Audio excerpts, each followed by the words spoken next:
Ndasubiye kubaramutsa bene data nshuti z'umusaraba aho muherereye hose ku isi yose. Amahoro ya Kristo Yesu nabane n'umwe wese. Muri kumwe na Françoise Habonayo. Nsubiye gushimira Imana kuko inyemereye kongera kugaruka. Reka dusenga Imana. Mu izina ryawe ryera Yesu Kristo ndagushimiye, ndagukengurukiye kubw'uyu mwanya umpaye. Bana nanje rero Yesu undongore mu ijambo ryose mvuga, aba ari ijambo ryo kugushira hejuru kuko nico twahamagariwe. Urakoze Mana, unshoboze muri uyu mwanya, mpwemu wawe mwiza ndongore uzoba ukoze. Mu izina ryawe ryera Kristo Yesu. Amen. Haleluya. Dusangire ijambo ry'Imana riri mu gitabo ca Zaburi 71. Turasoma kuri uriya murongo, duhere hariya ku murongo w'16. Ndasoma mu izina rya Yesu Kristo. Ngo nzohora mvuga ibikorwa bihambaye by'umwami uhoraho. Nzovuga ukugororoka kwawe, mbere ukugororoka kwawe konyene. Mana, ni wewe wanyigishije uhereye mu buto bwanje, kugeza n'ubu ndacavuga ibikorwa byawe bitangaje. Imana ishimwe. Mana, ntumpebe kugeza no mu butama bwanje meze imvi. Ntarabarira ab'igihe kizoza ububasha bwawe. Ntarabarira abazovuka bose inkomezi zawe. Imana nishimwe, Imana nishigwe hejuru. Uwanditse iyi Zaburi yavuze amajambo meza, nanje numva no kwishimikiza muri kano kanya. Narahejeje canke hari programme nari mfise yo kuvuga ubukuru bw'Imana n'inkomezi z'Imana, ivyo nabonye kuva maze guca ubwenge, kuva aho namenyeye Yesu.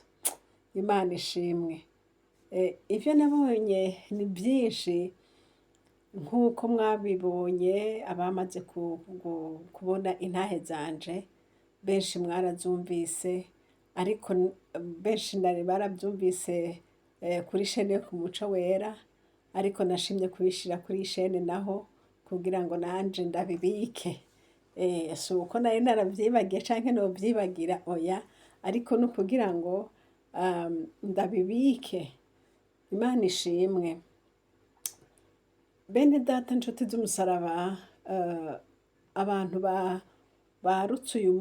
barutse muri kino gihe canke abantu bakiri bato cane mu myaka, hari ibintu batamenya, ntibamenya ukungene, hariho ibintu batamenya kuko abantu barutse muri kino gihe bahuye basanze hari imiyaga myinshi cane, harimwo umucanga, harimwo ibintu byinshi cane bicanganye mu ijambo ry'Imana, bigatuma umenga ibintu by'Imana ntibisobanutse cane. Ariko bene da, uko ijambo ry'Imana ribivuga muri Bibiliya ni kuko niko bimeze. Iyo dusoma ngo twabonye ngo ba Daniyeli ngo barahonye ngo ukuboko kwandika, ngo umwami Nebukadineza yarabonye ukuboko kwandika, ngo kukandika ngo ku ruhome, womenga ni ibintu bitabaho. Ariko mu ntahe nanje nashimye kuvuga ugukomera kw'Imana n'ububasha bw'Imana. Aho nababwira nti narabonye Imana inyandikira ikete, Imana ikambwira ngo ugenda hajya ngo urasangaho inyishu yawe, ngasanga by'ukuri hari ikete ryanditse. Uko yabikora n'uyu munsi niko ikibikora. Imana yacu nishimwe. Ibi ntitubivuga ngo twiyemeze ko Imana ikwana natwe twenyene, oya. Ntituyobewe yuko umuntu wese yakurikiye Kristo Yesu arafise intahe, kuko umwami Imana umwemereye aca amwiyereka akajana nawe. Imana nishimwe. Iri jambo riratubwiye ngo nzohora mvuga, nzohora sinzoceceka. Imana ishimwe. nzohora mvuga, ntimuze murambirwe no kumva nanje ndiko ndavuga Yesu no kuvuga ibyo yakoze. Ngo nzohora mvuga ibikorwa bihambaye by'umwami uhoraho, nzovuga ukugororoka kwawe, mbere ukugororoka kwawe konyene. Ntituba tuje kuvuga ikindi, tuba tuje kuvuga Kristo yabambwe, umwami ari kumwe n'abantu biwe, umwami agendana nawe niwamwiyegurira, umwami azokwereka ibikomeye. Narabashingiye intahe muzozisubiramwo murabe. Ku banyeshuri, umunyeshuri wamenye Yesu ntuze wiyanduze, ahubwo uzoreka Imana igukorere. Nabonye Imana inkorera ibibazo, nabonye Imana imbwira n'ibyo umwigisha ataratwigisha, umwami akambwira kuvyandika mwikaye nkavyandika, umuprofesori akaza agasanga naravyanditse. Ivyo nabonye uhoraho abikora. Muzokurikize muri ziya ntahe muzosanga muzobisangamwo. Aho umwami yambwira kwandika gucapa carte économique du Japon mwikaye ya geographie, nkavyandika. Umwigisha yaje kubitubwira ngo tubikore tuvyandike, asanga jewe nza naravyanditse. Ivyo byose vyerekana ingene Imana tuyishize imbere. Imana iruta abigisha bose, Imana ifise ubwenge buruta ubwawe n'ubwanje, ntaco uhoraho atokora. Ni naco gituma dukwiye kuvuga ukugororoka kwiwe konyene. Haleluya! Ndavuga Imana, mbwire ab'uyu munsi n'abazokurikiriza ivideo bamenye ko uhoraho agira neza, bamenye ko umwami Imana ahambaye. Narabonye Imana, muzogenda muvyumva canke mwaravyumvise, ingene haza abarozi bakaza tugasenga tuti mu izina rya Yesu ico kintu kiriko kiraboroga nk'uruyoya, tuvyuke tugisanga aho ntikiveho, mu izina rya Yesu ntikiveho. Tukaca twiryamira, bwaca mu gatondo tukazunguruka inzu kuraba, tugasanga umwana umusore yica ariko arisinzira ko vyanse ko agenda. Amasengesho arakomeye, n'ubushobozi buhambaye. Beneda, uyu mwami Imana iyo tumuvuga tuba twibuka ibikomeye yakoze, bikaduha kumwizera. Twarabonye Imana, abantu benshi bakunda kwishimira ngo none ngo barafise ababacungera mama, ngo barafise ngo abanyezamu babacungera muhira ngo ntihagire ico baba. Marambona hariho n'abandi bahora bazana n'ababacungera mw'isengero, mu mudugu ugasanga umuntu yuzuje abamucungera. Uko novuga nti nukugabanukirwa mu kwizera. Kubera iki? Kubera yuko uyo wiyumvira ngo niwe agucunga, niwe afise no kukwica mbere. Ariko kandi uwo nyene wibaza ngo niwe ari hafi yawe, niwe azogutanga, niwe amenya ati uyu munsi umwanya tugeze aha, ubu tumeze gutya. Twizigira Imana. Nico nagomba kugira ngo umuntu wese yige kwizigira Imana. Narabonye aho umumarayika aza agakubita abantu kw'irembo bagomba kwinjira ngo batugire nabi, ariko akaza akabomanza. Ababanyi bakagira ubwoba, bakarara badasinziriye kubw'ivyo babonye, ariko tweho twisinziririye. Narabonye abarozi baza bagatwara umwana, bakamutwara tukarara tutazi yari, ariko Imana data wa twese ikamugarukana mwijoro, bakamugarukana abarozi vyanse ko bamugumya. Ivyo twarabibonye, nico gituma numva nti reka mbwire bene data ugukomera kw'Imana. Imana irahambaye. Iyi Mana twizeye rero si amajambo, twizeye Imana y'ubushobozi, Imana ikomeye. Narabonye aho Imana ifata umunyenkomezi nke ikamwambika inkomezi zikajugumiza abakomeye. Narabonye aho nari ngwaye ntashobora, umuntu w'umugabo yashaka kungirira nabi, nkamubwira mw'ijambo ry'Imana nti izi nkomezi umbona ntabwo arizo turwanana nazo, unyitegereje womenga wonshobora, ariko nagenda kubwire nti nibyo uri kuriyumvira mu mutima wawe ndabyumva ndabizi, ariko ndagutegetse mu izina rya Yesu ugurura uwo muryango. Naho yari yanyugaranye aca arahaguruka ajugumira arugurura. Ibyo byose nabonye Imana, nico gituma ndiko ndavuga bene data nzovuga ugukomera kw'Imana konyene, kugororoka kw'Imana konyene. Ibi byose nta bubasha bw'umuntu buba burimwo, oya, kuretse kwizigira Imana gusa. Rero nawe mwene da, iyi Mana tuvuga uyizere, nta kintu na kimwe, nta sengesho n'imwe Imana igaya. Umuririmbi yaravuze ngo naho wosaba akantaco ntiyoroha gukengera. Niko bimeze. Imana yacu ntigayana, Imana yacu irakumva uko woyisaba kose ukayitakambira, Imana irakumva. Muri iryo Zaburi nyene ya 71 haravuga ngo hariya ku murongo w'14 ngo ariko jeho nzokwama nizigira ubudasiba, nzokwiyongeranya kugushima. Haleluya, nzokwiyongeranya kugushima.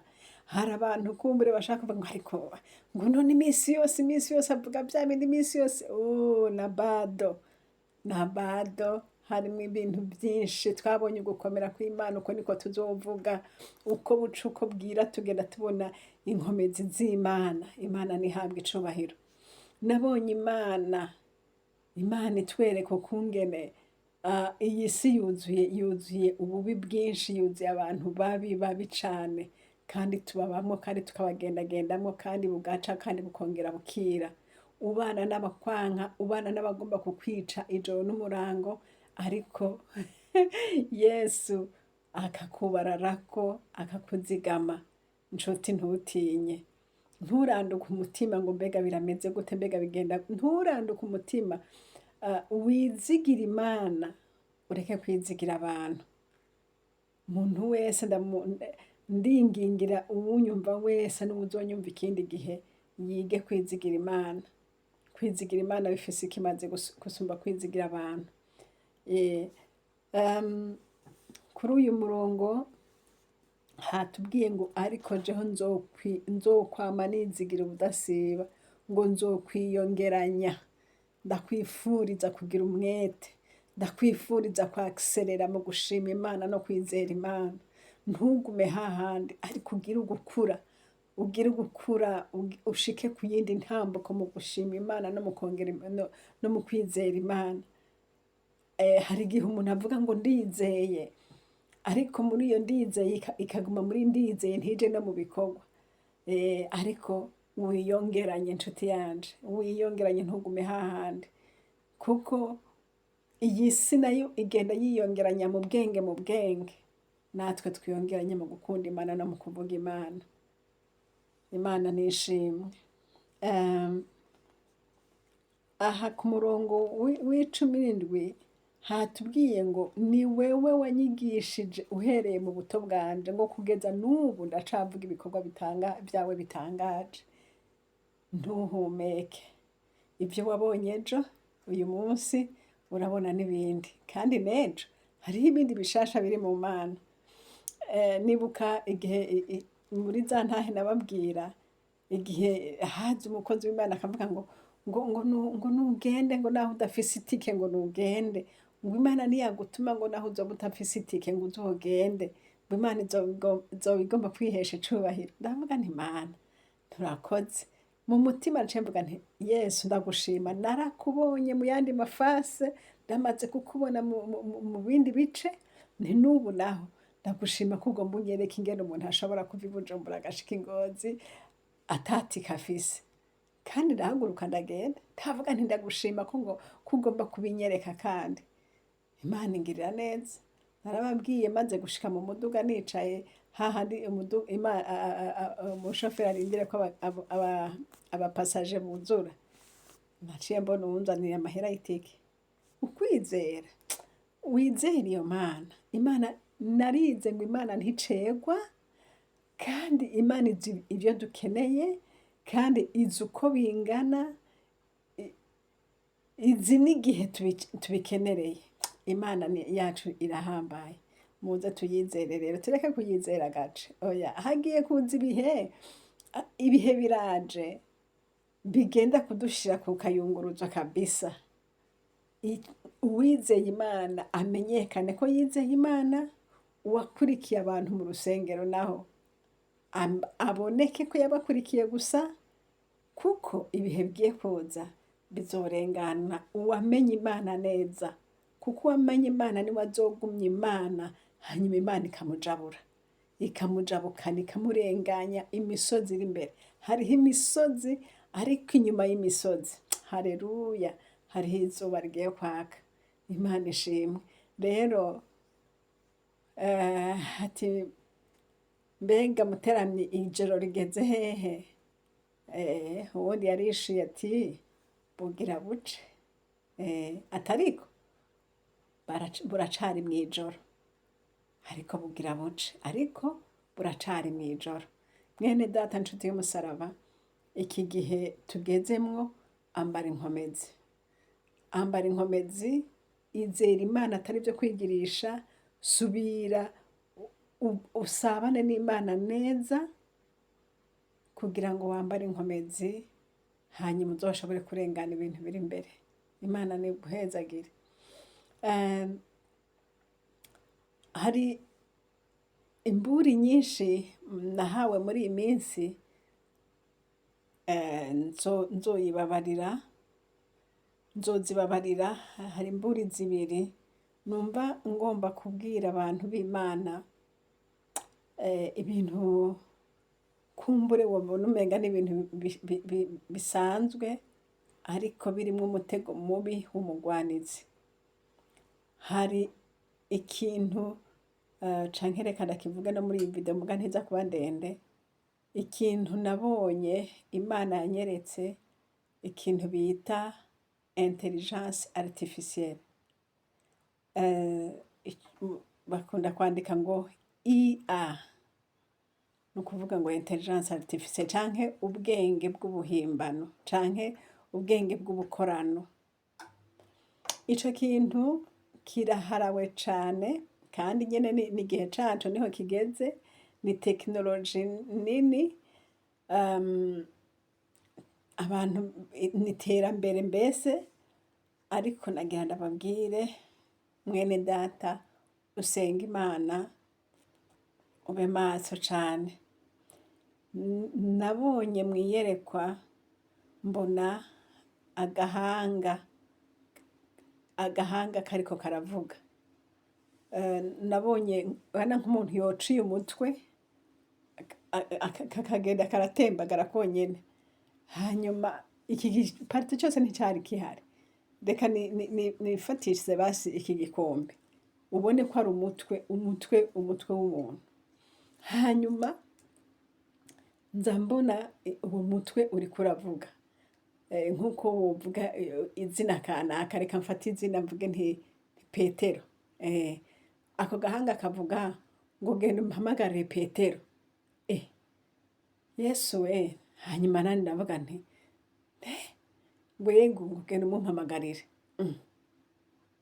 Hanyuma ndahora ko kubona agahanga kariko karakuvugisha gusa, kandi utabona umuntu. Ubona nyene, urumva nk'uko ubona umuntu w'amaso. Kandi ndabona yarasutse imishatsi, asutse bya bindi ibitsibo biryamye, kwa kuntu ufata umushatsi ukawutsiba biryamye. Rero ambwiye ngo ndamuhamagarira umuntu,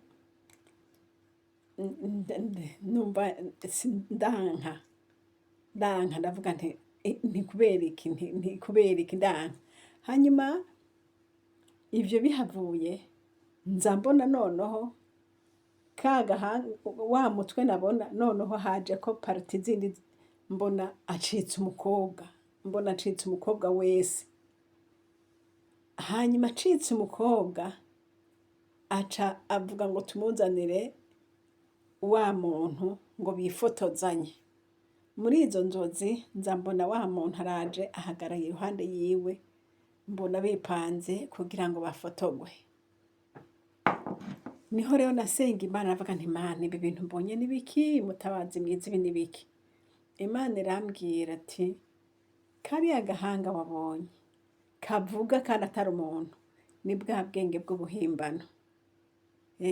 Ni bwa bwenge bw'ubuhimbano. Urumva ko sinzi igenda bibasobanurira, mugabo benshi barabizi. Hanyuma ati urabona ko iyo uri kurabanza uti mbega iki n'iki n'iki kimeze gute, uza ubona bikwishura, akavuga ati iki n'iki n'iki bakigenza uku n'uku n'uku, kimeze uku n'uku n'uku. Urumva ubona nyene muriko murakominika. Ariko uko bibandanya uca usanga umengana umuntu muriko muravugana, ukamengana umuntu muriko muravugana, ukamugirira confiance, ukamubaza, ugasubira, ukumva nyene umenga urukundo rwiwe rwaje mu izina rya Yesu. Nabazimu beneda, ndababwire bene data musenga, ntibakiri imashini gusa nk'uko twavyibaza ngo ni imashini gusa, ariko ni yindi mpwemo ibihari. Kandi mwumvise ngene yavuze ati nzanira naka. Ni ukuvuga ngo uko ukunda kubikoresha ni nk'aho womenga birakumenyereye kandi ata bwenge bifise. Ariko nashaka kuvuga ngo ni impwemu abadayimoni baca binjiramwo, bakinjira muri ivyo bintu, sinzi ingene bivuga. Urumva sinzi ico babikoza, kuko muri izo nzozi nabonye ako gahanga kavuze izina ry'uwo muntu, hanyuma mu nyuma kaca kacika umuntu, noneho kaca gasaba ko bahagararana bakabafotora. None mwene data, iyo foto nibayifotora baca bitwara hehe? Bica bimera gute? Abazimu baja kubwikoza iki? Umva atari ibintu vyo gusenga. Dusenge. Ibi bintu byose tubona ngo ni byiza, ni birafasha, ni bigize gute, raba yuko umwansi atari hahantu yabitegeye. Naho wobikoresha ntubikoreshe ushiramwo za santima nkaho womenga n'umuntu muriko muravugana. Naho wobikoresha ntiwumve rwose ko ari ikintu unezerewe, ukamenga n'umuntu ariko aragufasha, n'umuntu agufitiye impuhwe, n'umuntu akugira gute. mu izina rya Yesu, eka kurya ufata karikiratirise. Hariho ukuntu umuntu afata karikiratirise akayikoresha ikamufasha ibiharuro, mugabo ukamenya ko ari karikiratirise, ukamenya ko ari mashini. Uriko urakoresha ikompiyuta ukandika, umenya ko ari kompiyuta. Ariko ibi bintu vya AI vyovyo, urumva ko bica vyipersonaliza, ukamenga n'umuntu muriko muravugana, ukamugira confiance nkaho umenga n'umuntu agufitiye urukundo, yo gutabara, ikintu cose wikika kuri we, ikintu cose ugenda kuri we. N'umutego wa satani, n'umudayimoni ariko arakabita abantu. Nivyo umwami yanyibwiye, yanyibiye akabanga kuri ivyo bintu. None Imana ibafashe, ubikoresha wese abikoreshe akemeye mu mutima, atemera ko hoza n'agasantima na kamwe ko kumva nyene yuko umenga, kuko nabonye nkaho umenga uwo mukobwa ashaka gufata nk'uyo muntu abe umugabo wiwe canke abe umugenzi nyene, amufate mpira ubwenge bwiwe bwose abutware, donc amwizizire. Rero mpwemu yarakomeze kubahishurira kubw'ivyo bintu. Ariko murumva ko ari agahanga n'umutwe, ntabwo ari umuntu, oya. Ariko abadayimoni barimwo bakwemeza ngo muhamagare twifotozanye. Imana rero idutabare cane. Ikindi nabonye muri iyi minsi nyene, nabonye hariho iyindi mpwemu, kumbura reka ndabireka basi ico nzogikorako video kandi. Ariko ikintu nabonye, ibi bintu tugurira online, ndagomba ndavuga ikintu Imana yabimbwiye ko kugira ngo umuntu wese amenye ngo mbega niki cihishije inyuma y'ibi bintu. Yesu nabahezagire. Mana yera yo mw'ijuru, ndagushimiye bitangaza n'ibimenyetso twabonye ukora. Ndagushimiye kukomeje kutugirira neza. Ndagushimiye kukomeje kutwiyegereza. Ndagushimiye mwami Yesu yuko uko wakora kera n'uyu munsi ari kugikora. Mana tuzovuga ugukomera kwawe, tuzovuga ingene twakubonye, tuzobwira aburunganwe ruzoza kuri uwo kwizigirwa. Yesu hezagira abankurikirana bose, mwami ibi wanyeretse bize bibagire ikimazi kandi nabo bibafashe. Ndabigushimiye mu izina ryawe ryera Yesu. Amen. Mwari kumwe na Françoise Habonayo, inomero za telefone ni +46 768 0065 46. Kandi iyi shene turiko ni Chaine Habonayo. Imana iduhane umugisha namwe. Amen.